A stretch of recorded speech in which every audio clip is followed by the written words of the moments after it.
Hormuz প্রণালী এখন পুরোপুরি যুক্তরাষ্ট্রের নিয়ন্ত্রণে, দাবি ট্রাম্পের। হামলার হুমকিতে তুরস্ক থেকে গোপনে বিমান বদলের কথা স্বীকার। টানা খরা, অনাবৃষ্টিতে বিপর্যস্ত সোমালিয়া। ঘরছাড়া হাজারো মানুষ, খাদ্যসহ আন্তর্জাতিক ত্রাণের অভাবে গভীর মানবিক সংকট। কলম্বিয়ায় ভূমিকম্পে মৃত্যু ছাড়ালো ২৫০, ধ্বংসস্তূপে এখনো আটক বহু মানুষ। সহায়তা পৌঁছতে সময় লাগছে দুর্গত এলাকায়।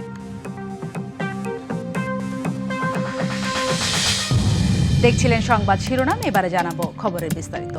হরমুজ প্রণালী এখন যুক্তরাষ্ট্রের নিয়ন্ত্রণে, এমন দাবি করেছেন মার্কিন প্রেসিডেন্ট ডোনাল্ড ট্রাম্প। এরই মধ্যে নৌ অবরোধ উপেক্ষা করে প্রণালী পার হওয়ার সময় পানামার পতাকাবাহী একটি জাহাজে হামলার অভিযোগ উঠেছে মার্কিন বাহিনীর বিরুদ্ধে।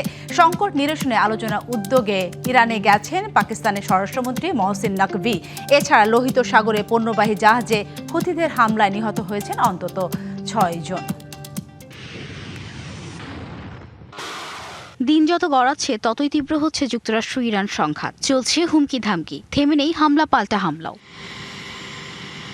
এর মধ্যেই মার্কিন প্রেসিডেন্ট ডোনাল্ড ট্রাম্প দাবি করেছেন হরমুজ প্রণালীর পূর্ণ নিয়ন্ত্রণ এখন মার্কিন বাহিনীর হাতে। মেরিল্যান্ডের জয়েন্ট বেজ অ্যান্ড্রুজে সাংবাদিকদের তিনি জানান, ইরানের সাথে পরিস্থিতি ইতিবাচক দিকে এগোচ্ছে। যদিও এসব বিষয়ে এখনো কোনো জবাব দেয়নি তেহরান। এদিকে নৌ অবরোধ উপেক্ষা করে ইরানের বন্দরের দিকে যাওয়ার সময় পানামার পতাকাবাহী একটি কার্গো জাহাজে হামলা চালিয়েছে মার্কিন বাহিনী। তাদের দাবি, বারবার সতর্ক করার পরও জাহাজটি এগিয়ে যাওয়ায় এ হামলা চালানো হয়। অন্যদিকে চলমান যুদ্ধ বন্ধ এবং হরমুজ প্রণালী দিয়ে চলাচল স্বাভাবিক করতে আলোচনার জন্য তেহরান সফরে গেছেন পাকিস্তানের স্বরাষ্ট্রমন্ত্রী মহসিন নাকভি। সংকট সমাধানে সেখানে ইরানের পররাষ্ট্রমন্ত্রী আব্বাস আরাকচির সাথে আলোচনায় বসেছেন তিনি। Rahnuma Fermin, DBC news desk. মধ্যপ্রাচ্যে জাহাজের উপর হামলা জেরে হরমুজ প্রণালী চালুর আলোচনা সফল হওয়ার বিষয়ে সন্দেহ দেখা দিয়েছে। আর এর প্রভাব পড়েছে বিশ্ববাজারে। এক লাফে অনেকটাই বেড়েছে জ্বালানি তেলের দাম। বুধবার আন্তর্জাতিক বাজারে ব্রেন্ট ক্রুডের দাম ২% বেশি বেড়ে ব্যারেল প্রতি প্রায় $৯০ কাছাকাছি পৌঁছে গেছে। জানা গেছে, অক্টোবরের সরবরাহের জন্য ব্রেন্ট ক্রুডের দাম দাঁড়িয়েছে $89.61। ফেব্রুয়ারির শেষ দিকে ইরানের উপর যুক্তরাষ্ট্র ইসরায়েল যুদ্ধ শুরুর আগের তুলনায় যা প্রায় ২৪%-এরও বেশি। যুদ্ধের আগে বৈশ্বিক তেল সরবরাহের প্রায় ১/৫ এই হরমুজ প্রণালী দিয়েই হতো।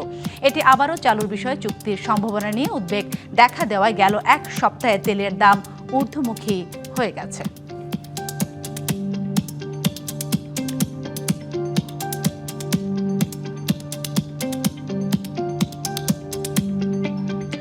নিরাপত্তা ঝুঁকির কারণে তুরস্ক সফর শেষে এয়ারফোর্স ওয়ানের পরিবর্তে অন্য একটি বিমানে করে দেশে ফিরেছেন মার্কিন প্রেসিডেন্ট ডোনাল্ড ট্রাম্প।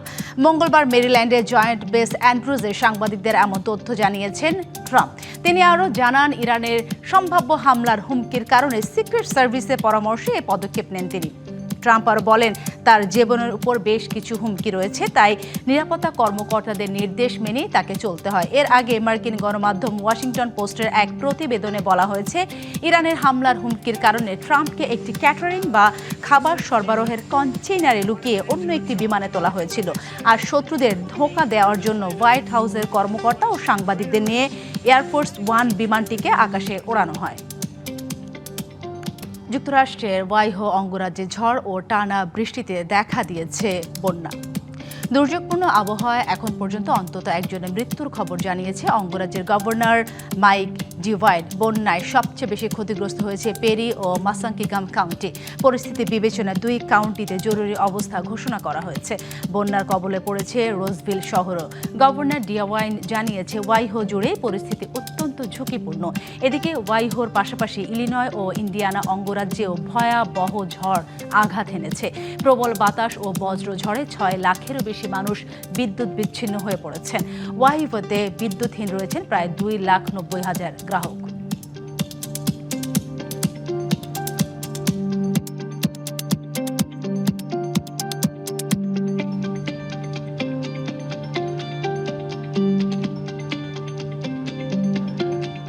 টানা খরা ও অনাবৃষ্টিতে বিপর্যস্ত আফ্রিকা দেশ সোমালিয়া। পানিশূন্য মাঠঘাট, ফসলের জমি পরিণত হয়েছে ধুধু প্রান্তরে। ঘর ছাড়া হচ্ছেন হাজারো মানুষ। একদিকে তীব্র ক্ষুধা, অন্যদিকে কমছে আন্তর্জাতিক ত্রাণ। সব মিলিয়ে গভীর মানবিক সংকটে সোমালিয়া। 5 সন্তানকে নিয়ে প্রায় 2 সপ্তাহে 300 কিলোমিটারেরও বেশি পথ হেঁটে জুব্বার সাকু ছেড়ে বাইদোয়ায় পৌঁছেছেন লুল মোহাম্মদ। খরার তাড়নায় ঘর ছাড়া এই মায়ের সামনে এখন একটাই প্রশ্ন, সন্তানদের নিয়ে আগামী দিনগুলো কিভাবে কাটবে। আমরা খুব ক্ষুধার্ত। গ্রামে এক ফোঁটা পানি নেই, খাবার নেই, শোচনীয় অবস্থায় আছি। আমাদের সব পশু চোখের সামনে মারা গেছে। বাচ্চাদের নিয়ে মাইলের পর মাইল হেঁটে এখানে এসেছি শুধু একটু খাবারের আশায়। গবাদি পশু মারা যাওয়ায় জীবিকা হারিয়েছেন বহু মানুষ। একটু পানি আর বেঁচে থাকার তাগিদে নিজেদের ভিটেমাটি ছেড়ে অস্থায়ী ক্যাম্পগুলোতে আশ্রয় নিচ্ছেন হাজার হাজার নারী, পুরুষ ও শিশু। আশ্রয় কেন্দ্রগুলোতে তিল ধারণের ঠাঁই নেই। দিন দিন বাড়ছে ক্ষুধার্ত মানুষের সংখ্যা, বাড়ছে অপুষ্টিতে ভোগা শিশুর হার। পাশের বাকুল ও গেদো অঞ্চল থেকে রোগীরা চিকিৎসার জন্য আসছেন। এই অঞ্চলে শিশুসহ বেশিরভাগ মানুষই অপুষ্টিতে ভুগছে। এই হাসপাতালে চিকিৎসাধীন অধিকাংশ রোগী অপুষ্টিতে ভুগছেন। বিশ্বজুড়ে বিভিন্ন সংকটের কারণে আন্তর্জাতিক দাতাগোষ্ঠীর অনুদান কমে যাওয়ায় পরিস্থিতি আরও ভয়াবহ আকার ধারণ করেছে। চলমান দুষ্ট চক্রটি আমাদের ভাঙতে হবে, আর তা কেবল তখনই সম্ভব যখন সকল মানবিক সংস্থা এগিয়ে এসে তাদের কার্যক্রমের পরিধি বাড়াবে। বিশেষজ্ঞরা বলছেন, জরুরি ভিত্তিতে পর্যাপ্ত খাবার ও চিকিৎসা সহায়তা না পৌঁছালে ভবিষ্যতে আরও বড় প্রাণহানির আশঙ্কা মানবাধিকার সংস্থাগুলো। সোমালিয়ায় এই দুর্গত মানুষের জন্য এখন প্রয়োজন বিশ্বের দ্রুত ও সমন্বিত পদক্ষেপ। মৌসুমী শান্তা, ডিবিসি নিউজ ডেস্ক। কলম্বিয়ায় ভয়াবহ ভূমিকম্পে বাড়ছে মৃত্যুর মিছিল। নিহত ছাড়িয়েছে 250, এখনও নিখোঁজ 3000-এরও বেশি মানুষ। জীবিতদের উদ্ধারে চলছে অভিযান। ভারী যন্ত্রের পাশাপাশি খালি হাতেও সরানো হচ্ছে ধ্বংসাবশেষ। সবচেয়ে বেশি ক্ষতিগ্রস্ত দেশটির কফি উৎপাদনকারী অঞ্চল। 7.4 মাত্রা ভূমিকম্পের পরও 100-এর বেশি আফটার শকে কেঁপে ওঠে দেশটি। ভূমিকম্পের পর থেকেই ধ্বংসস্তূপের নিচে চলছে জীবনের সন্ধান। কখনো ভারী যন্ত্র দিয়ে, কখনো খালি হাতেই সরানো হচ্ছে ইট পাথর। তবে উদ্ধার কাজে বড় বাধা হয়ে দাঁড়িয়েছে দুর্গমতা ও যোগাযোগ বিচ্ছিন্নতা। প্রশান্ত মহাসাগরীয় উপকূলের চকো অঞ্চলের অনেক আদিবাসী জনগোষ্ঠী এখনো বিদ্যুৎ, পানি, গ্যাস ও চিকিৎসা সেবা থেকে বিচ্ছিন্ন। সর্বশক্তি দিয়ে লড়াই করে যাচ্ছি। পরিবারের দেয়া তথ্য অনুযায়ী আমরা ধ্বংসস্তূপের নিচে আটকা পড়া ব্যক্তিদেরকে উদ্ধার অভিযান চালাচ্ছি। সবাইকে নীরব থাকার অনুরোধ করছি, তাহলে আমরা জীবিতদের আওয়াজ শুনতে পারব। ভূমিকম্পে হাজারো মানুষ ঘরবাড়ি হারা। কেউ রাত কাটাচ্ছেন খোলা জায়গায়, কেউ বা প্রতিবেশীদের বাড়িতে। খাবার, ওষুধ ও স্বেচ্ছাসেবকের সহায়তা চেয়েছে বেশ কয়েকটি আশ্রয়কেন্দ্র। মহাসড়ক বন্ধের পাশাপাশি বন্ধ 3টি বিমানবন্দরও। সরকারি সহায়তা পৌঁছাতে সময় লাগছে দুর্গম এলাকায়। আমি একজন স্থপতি। ধসে পড়া ওই অ্যাপার্টমেন্টের মালিকের ভাই। এখানে আমার ভাই আটকা পড়েছেন। কলম্বিয়ায় এই শতাব্দীতে আঘাত হানা সবচেয়ে ভয়াবহ ভূমিকম্প এটি। ভূমিকম্পের পর এখন পর্যন্ত শতাধিক আফটার শক রেকর্ড করা হয়েছে। ফলে ধসে পড়া ভবনের আশপাশে বাড়ছে কাজ করা উদ্ধারকর্মীদের ঝুঁকিও। দুর্যোগের পর ক্ষতিগ্রস্ত এলাকা পরিদর্শন করেছেন সদ্য দায়িত্ব নেওয়া প্রেসিডেন্ট আবেলার্দো দে লা এসপ্রিয়ালা। ঘরবাড়ি হারানো মানুষকে সহায়তার প্রতিশ্রুতি দিয়েছেন তিনি। খান মোহাম্মদ মুকুল, ডিবিসি নিউজ ডেস্ক। ভারতের মুম্বাইয়ে কুর্লায় ভূমি ধসে নিহত হয়েছেন 6 জন, আরও 4 থেকে 5 জন ধ্বংসাবশেষের নিচে চাপা পড়ে আছে বলে কর্মকর্তারা জানিয়েছেন। অন্যদিকে ভিলে পার্লে একটি বহুতল ভবনে অগ্নিকাণ্ডে নিহত হয়েছেন 2 জন। বুধবার ভোরের দিকে মুম্বাইয়ের পূর্বাঞ্চলীয় উপশহর কুর্লা অঞ্চলের চেরাগ নগরের ঘাটকোপার এলাকায় গাউসিয়া চালে ভূমিধসের ঘটনাটি ঘটে। স্থানীয়রা জানান, ভারী বৃষ্টিপাতের ফলে ছোট একটি পাহাড়ের একাংশ ধসে 2 থেকে 3টি বাড়িকে চাপা দেয়। ধ্বংসস্তূপের নিচে অন্তত 6 জন আটকা পড়েছেন বলে জানা গেছে। আটকে পড়াদের উদ্ধারে চলছে অভিযান। অন্যদিকে রাতে মুম্বাইয়ের ভিলে পার্লের পশ্চিমে একটি 12 তলা ভবনের 11 তলায় আগুন লাগে। এতে এক শিশুসহ 2 জনের মৃত্যু হয়েছে। এ ঘটনায় আরও 6 জন আহত হয়েছেন। প্রাথমিকভাবে ধারণা শর্ট সার্কিট থেকে আগুনের সূত্রপাত হয়। রাতে দমকল বাহিনীর 1 ঘণ্টা চেষ্টায় আগুন নিয়ন্ত্রণে আসে।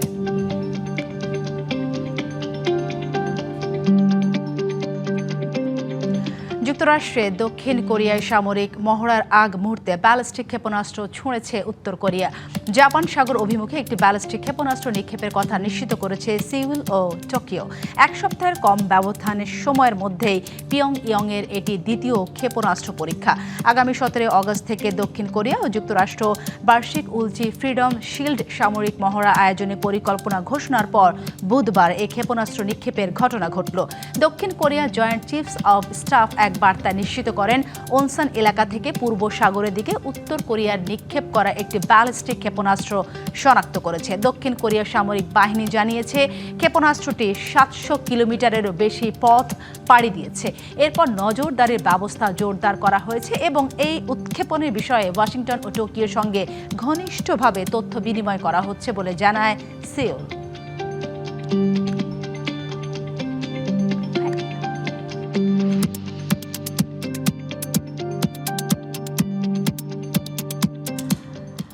ভেনেজুয়েলা ও ইসরায়েল একে অপরের দেশে আবার কনসুলার সেবা চালু করতে সম্মত হয়েছে। মঙ্গলবার দুই দেশের সরকার এ ঘোষণা দিয়েছে। ব্রিটিশ বার্তা সংস্থা রয়টার্স বলছে 2009 সাল থেকে ইসরায়েলের সঙ্গে সম্পর্ক ছিন্ন থাকা ভেনেজুয়েলার ভূ রাজনৈতিক অবস্থানে এটি একটি নাটকীয় পরিবর্তন। গাজা উপত্যকায় ইসরায়েলি হামলার প্রতিবাদে ভেনেজুয়েলা 17 বছর আগে ইসরায়েলের সঙ্গে সম্পর্ক ছিন্ন করেছিল। গেল জানুয়ারিতে দেশটির প্রেসিডেন্ট নিকোলাস মাদুরোকে যুক্তরাষ্ট্রে তুলে নিয়ে যাওয়ার পর ইসরায়েল ঘনিষ্ঠ ওয়াশিংটনের সঙ্গে সম্পর্ক জোরদার করে ভেনেজুয়েলা। বর্তমানে অন্তর্বর্তী প্রেসিডেন্ট দেলসি রদ্রিগেজ বলছেন, জুনে প্রাণঘাতী ভূমিকম্পের পর ইসরায়েলে মানবিক সহায়তা বিষয়ক প্রতিনিধি দল দেশটি সফর করেছিল। এরপর দুই দেশের শীর্ষ কর্মকর্তাদের মধ্যে আলোচনা হয়। এর মধ্য দিয়ে কনসুলার সেবা আবারও চালু করার এই চুক্তি হয়েছে। ভেনেজুয়েলা সরকারের এক বিবৃতিতে বলা হয়েছে, দুই সরকারই ইসরায়েল ও ভেনেজুয়েলায় বসবাসরত ইহুদি সম্প্রদায়ের মধ্যকার সম্পর্কের গুরুত্ব স্বীকার করে। এই সম্প্রদায় দুই দেশের মধ্যে বন্ধুত্বের একটি গুরুত্বপূর্ণ ঐতিহাসিক সেতু বন্ধ হিসেবে কাজ করছে। ইসরায়েলের পররাষ্ট্র মন্ত্রণালয় একটি বিবৃতি প্রকাশ করেছে।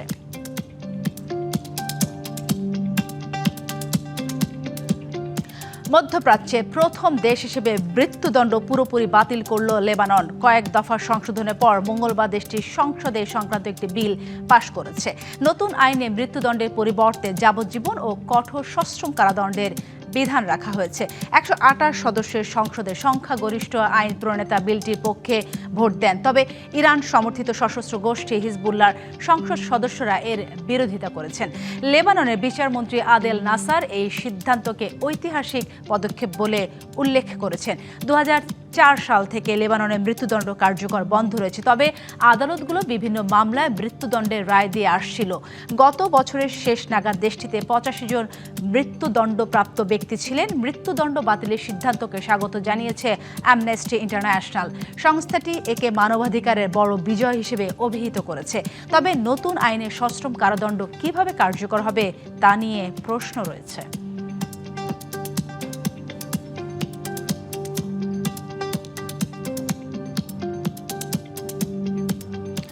গাজায় যুদ্ধ কেড়ে নিয়েছে সবকিছু। ধ্বংস হয়েছিল 300টির মধ্যে 299টি মৌচাক। যুদ্ধের ধাক্কায় ধ্বংস হয়ে যাওয়া পুরো মৌচাক খাতি এখন অস্তিত্ব সংকটে। তবে সেই ধ্বংসস্তূপে দাঁড়িয়ে বাঁচার স্বপ্ন দেখছেন গাজার এক নারী মৌচাষী। যেদিকে চোখ যায় কেবল ধ্বংসস্তূপ, তার মাঝেই ছুটে বেড়াচ্ছে মৌমাছির ঝাঁক। গাজার জাপালিয়ার যুদ্ধের ধ্বংসযজ্ঞে বেঁচে থাকা এই চাকে এখন নতুন আশার আলো। জাবালিয়ার বাসিন্দা নিভিনাল আশকার প্রায় 2 বছর বাস্তুচ্যুত থাকার পর বাড়ি ফিরে দেখেন সবকিছুই রূপ নিয়েছে ধ্বংসস্তূপে। সেই ধ্বংসস্তূপের একটি ফাটল থেকে বেরিয়ে আসছে ঝাঁকে ঝাঁকে মৌমাছি। ধ্বংসস্তূপ থেকে মৌমাছির একটি ঝাঁক বের হতে দেখি। খুঁজে একটি জীবিত চাক পাই। 300টির মধ্যে এটিই ছিল একমাত্র বেঁচে থাকা চাক। সেই একটি চাক থেকেই আবার শুরু। এখন বেঁচে আছে 5টি। পরিবারের আয়ের প্রধান ভরসাও এখন এই মৌমাছি। যুদ্ধের আগে 1 কেজি মধুর দাম ছিল 60 শেকেল। এখন বিক্রি হচ্ছে 150 শেকেলে। কিন্তু দাম বাড়লেও উৎপাদন নেই। মৌমাছি কম, নেই প্রয়োজনীয় যন্ত্রপাতিও। তাই মধুর বদলে এখন মৌমাছির মোম বিক্রি করেই কোনোভাবে চলছে সংসার। এটা শুধু নিবিনের গল্প নয়, যুদ্ধের ভয়াবহতায় ধ্বংস হয়ে গেছে পুরো গাজার মৌচাষ খাত। মৌচাষীদের সংগঠনের হিসেব অনুযায়ী যুদ্ধের আগে গাজায় 30,000-এর বেশি মৌমাছির চাক ছিল। যুদ্ধ এই খাতের 95% বেশি ধ্বংস করেছে। সীমান্তবর্তী কৃষি জমিতে থাকাও অধিকাংশ চাক সম্পূর্ণ ধ্বংস হয়ে গেছে। সরঞ্জাম ও মৌমাছির ওষুধের সংকটে খাতটি বিলুপ্তির পথে। সবকিছুই শেষ হয়ে গেছে, তারপরও থেমে নেই গাজার মৌচাষীরা। ধ্বংস হওয়া ভবনের ছাদে আবারও নতুন করে স্বপ্ন চাষ করছেন বাসিন্দারা। খান মোহাম্মদ মুকুল, ডিবিসি নিউজ ডেস্ক। ডিবিসি ওয়ার্ল্ডে ছিল এখনকার মতো। ডিবিসি নিউজের সংবাদগুলো পড়তে ভিজিট করুন dbcnews.tv আর ভিজিট করুন ডিবিসি নিউজের ফেসবুক পেজ এবং ইউটিউব চ্যানেল। ডিবিসির সঙ্গেই থাকুন।